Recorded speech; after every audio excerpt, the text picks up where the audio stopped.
வலை போட்டு பூங்குயில் அவள் யாரோ பொன்மையில் அவள் பேரோ பூங்குயில் அவள் யாரோ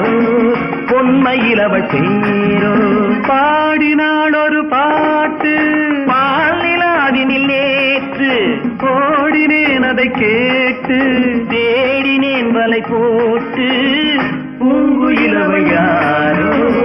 பொன்மையில் அவள் பேரோ நல்ல தமிழிசை அமுதென வருகையில் நெஞ்சும் அங்கே சென்றது மெல்ல மயங்கிய இரு விழி மலர்களை தென்றல் சொந்தம் கொண்டது